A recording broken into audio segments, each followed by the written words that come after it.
আমাদের প্রত্যাশা থাকবো একজন 6 সদস্যের পরিবারের যে ন্যূনতম চলতে পারে এই ধরনের একটি বেতন কাঠামো থাকতে হবে। শুধুমাত্র আমাদেরকে খুশি করার জন্য যেন বেতন কাঠামো না আসে।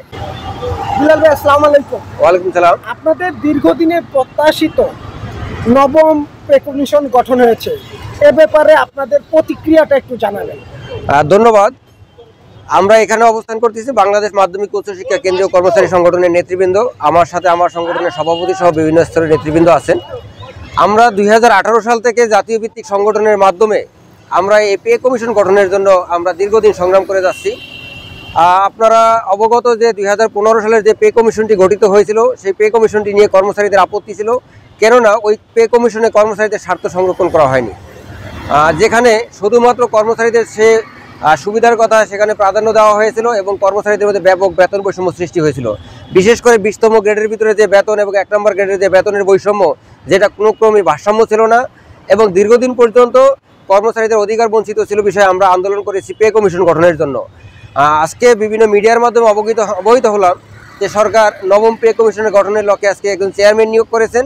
আমরা এই কমিশন গঠনকে কেন্দ্র করে আমরা বর্তমান উপদেষ্টা পরিষদের সকল সদস্য সহ প্রধান উপদেষ্টা সহ সংশ্লিষ্ট সকলকে ধন্যবাদ জ্ঞাপন করতেছি যে তারা বিলম্বে হলেও তারা পে কমিশন গঠন করে একটি উদ্যোগ নিয়েছেন, এজন্য তাদেরকে ধন্যবাদ এবং কৃতজ্ঞতা জ্ঞাপন করতেছি। এই যে নবম পে কমিশন গঠিত হইল, এই পে কমিশনের প্রতি আপনাদের প্রাপ্তি ও প্রত্যাশাটা কি, সেটা যদি খুলে বলতেন। হ্যাঁ, ধন্যবাদ। আপনারা জানেন যে আমাদের কর্মচারীদের ব্যাপক সমস্যা বিরাজমান। বিশেষ করে বর্তমান যে কর্মচারীদের জন্য যে বা সরকারি কর্মকর্তা কর্মচারীদের জন্য যে বেতন কাঠামো আছে 20টি ধাপ, এই ধাপগুলোর ভিতরে বিশেষ করে 11 থেকে 20তম গ্রেডের ভিতরে যে ধাপগুলো এতটাই ছোট ছোট ধাপ যে 50 টাকা 100 টাকা করে ডিফারেন্স। একজন কর্মচারী পদোন্নতি পেলে 100 টাকা 50 টাকা ক্ষেত্র বিশেষে 10 টাকা বৃদ্ধি পায়। সুতরাং আমাদের প্রথম প্রত্যাশা থাকবে যে কোনো মূল্যে বেতনের যে গ্রেড সংখ্যা অর্থাৎ 20টা গ্রেডকে কমায়া অন্তত 12 বা 13টার ভিতরে যাতে নিয়ে আসা হয়, একটা যৌক্তিক পর্যায়ে এখানে যাতে নিয়ে আসা হয়। পাশাপাশি আরও সে বড় যে প্রত্যাশা যে বেতনের যে বৈষম্য অর্থাৎ 20তম গ্রেডের এবং 1 নম্বর গ্রেডের যে বেতনের যে বৈষম্যটা আছে এটাকে যতটুকু কমিয়ে আনা যায়। আমাদের প্রত্যাশা থাকবো একজন 6 সদস্যের পরিবারের যে ন্যূনতম চলতে পারে এই ধরনের একটি বেতন কাঠামো থাকতে হবে। শুধুমাত্র আমাদেরকে খুশি করার জন্য যেন বেতন কাঠামো না আসে। এর বাহিরেও যে বিষয়গুলো আছে, গণকর্মচারীদের ভিতরে অন্যতম একটা সমস্যা আছে পদবি বৈষম্য। এই পদবি বৈষম্যের বিষয়টিও এই বেতন কমিশন থেকে সুপারিশ আসতে হবে যাতে এটিকে নিরসন করা হয়।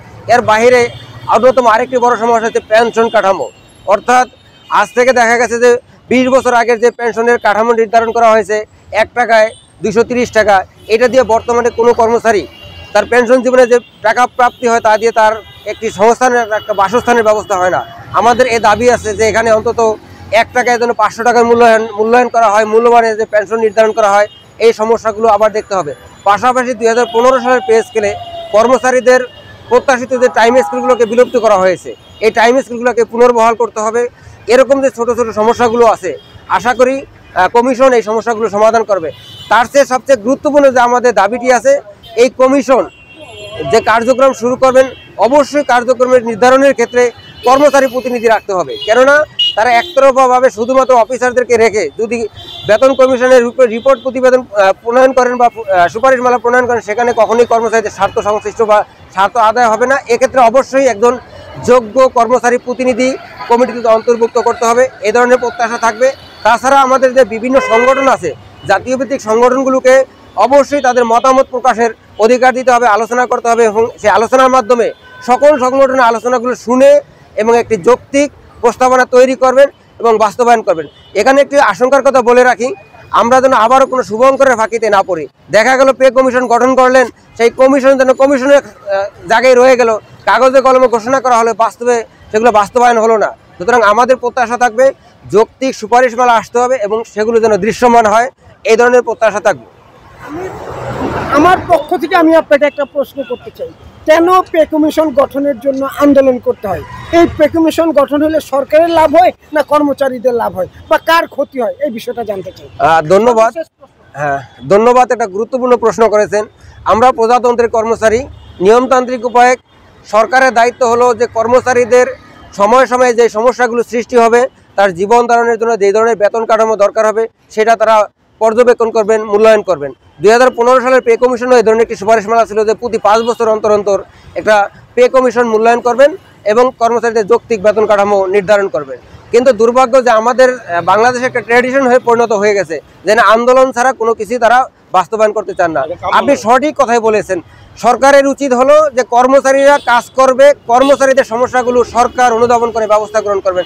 আমরা এখন দেখছি যে একটি পদোন্নতির জন্য সংগ্রাম করতে হয়, আন্দোলন করতে হয়, কিন্তু একজন কর্মচারীর মৌলিক অধিকারের ভিতরে পড়ে যায় যে তার কর্মজীবনে তার পদোন্নতি হবে। আমরা একটা পদোন্নতির জন্য আন্দোলন করতে হয়, মানববন্ধন করতে হয়, দেন দরবার করতে হয়, কিন্তু এগুলো কাম্য নয়।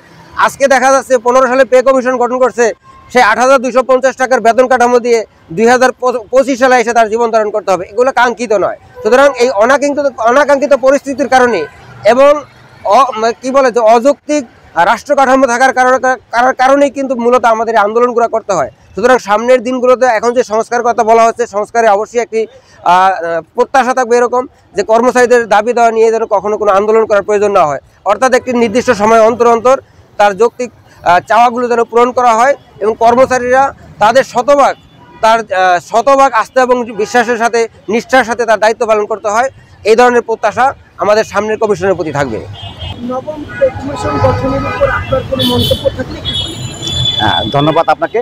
আমাদের মাউসি অধিদপ্তর কর্মচারী সমিতি সংগ্রামী মহাসচিব জনাব বেলাল হোসেন সাহেব নিজে বক্তব্য দিয়েছেন, তার সাথে আমি একমত। তবে একটু বলতে চাই যে 2015 সালের যে পে কমিশন হয়েছিল, সেই পে কমিশনে কর্মচারীদের যে 20 গ্রেড পর্যন্ত যে ধাপ সৃষ্টি হয়েছে, এই ধাপটা কমিয়ে এনে এটা আমাদের 10 থেকে 12 গ্রেড ধাপে আনলে কর্মচারীরা উপকৃত হবে এবং 11 থেকে 20 ধাপের কর্মচারীদের যে বৈষম্য আছে, এই বৈষম্যের দূরীকরণ হবে। সেই ক্ষেত্রে আমি মনে করি সরকার যে উদ্যোগ নিয়েছে, এই জন্য সরকারকে আন্তরিক কৃতজ্ঞতা ধন্যবাদ জানাচ্ছি।